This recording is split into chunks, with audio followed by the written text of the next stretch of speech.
Və həmçinin Allah Teala başqa ayədə buyurur ki: "Vələv əşraku lehabita anhum ma kanu ya'malun." Əgər onlar Allaha şərik qoşsalar, onların etdikləri əməlləri puç olacaq. Və həmçinin Allah Teala buyurur ki: "İnnallaha la yaghfiru an yushraka bihi və yaghfiru ma dun zalika limen yasha." Həqiqətən Allah Teala özünə şərik qoşan kimsəni bağışlamaz. Bundan aşağı olan günahları isə istədiyi kimsəyə bağışlayar. Və həmçinin Allah Teala başqa ayədə buyurur ki: "Və laqad uhiya ilayka və ilellezina min qablika la in əşrakta la yahbatanna amaluka və la takunanna minel xasirin."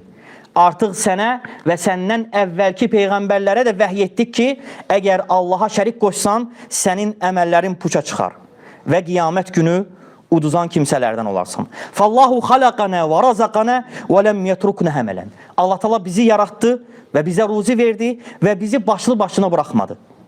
Bəl əmarana bi təvhidihi. Və Allah Teala bizə tövhidini, özünü təkləşdirməyi əmr elədi. Və taatihi və tərki məsiyyətihi. Və həmçinin Allah Teala özünə itaat etməyi və günahları tərk etməyi bizə əmr etdi. Və ərsələ ileynə rasulən. Və bizə peyğəmbər göndərdi. Muhammed İbn Abdillah aleyhissalatu vesselam bi kulli ma taqaddam. Yəni gətirdiyi bütün şəriət Allah Taala'nın göndərdiyi şəriətdir. Və ənzələ aleyhil Qur'ana bizalik.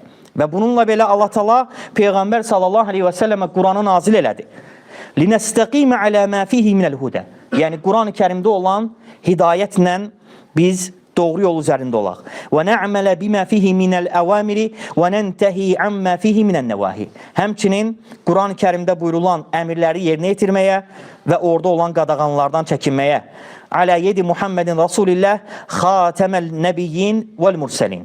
Yəni Peyğəmbərlərin və elçilərin sonuncusu olan Muhammed sallallahu aleyhi və səlləmin əli ilə Allah Teala bu şəriəti bizə çatdırdı.